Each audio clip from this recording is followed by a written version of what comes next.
উচ্চ মাধ্যমিকে ব্লকে প্রথম তানিয়া সাংবাদিক হতে চায়।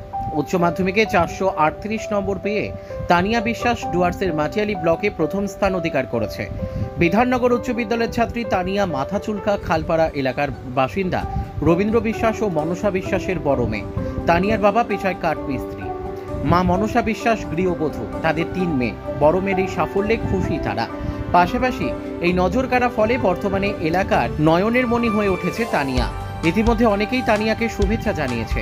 তানিয়া ছোট থেকেই অত্যন্ত মেধাবী ছিল। মাধ্যমিকে 519 নম্বর পেয়েছিল সে। বিভিন্ন বিষয়ে তানিয়ার প্রাপ্ত নম্বর হলো বাংলায় 84, ইংরেজিতে 91, শিক্ষা বিজ্ঞানে 85, ভূগোলে 88 এবং ইতিহাসে 90। আগামী দিনে তানিয়া প্রতিষ্ঠিত সাংবাদিক হতে চায়, তবে তার উচ্চ শিক্ষার প্রতি বাধা হয়ে দাঁড়িয়েছে পরিবারের আর্থিক অনটন। তাই সরকারি সাহায্য পেলে উচ্চ শিক্ষায় সুবিধা হবে বলে তানিয়া সহ তার বাবা মা জানিয়েছে।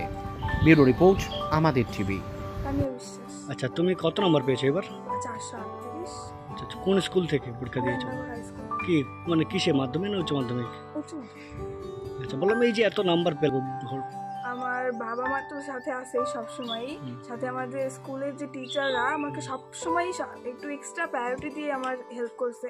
তার সাথে আমার টিউশন টিচার, আমাদের তিলাবাড়িতে একজন টিচার আছে হিলো স্যার, তিনি আমাকে সব সময় মানে ইংলিশে এক্সট্রা করে আমাকে দাঁড় করায় নিয়ে আমার গ্রামারের মানে প্রবলেমগুলো সলভ করে দিয়েছে।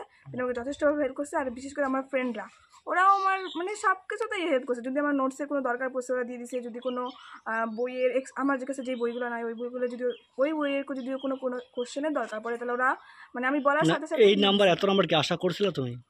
এত নাম্বার তো আশা করি নাই, কিন্তু আই থিঙ্ক আমি পরীক্ষা যথেষ্ট ভালো দিয়েছিলাম। মাধ্যমিকে কত পেয়েছিল? মাধ্যমিকে 519। তো কি আগামীতে কি নিয়ে পড়ার বা কি হওয়ার ইচ্ছা আছে?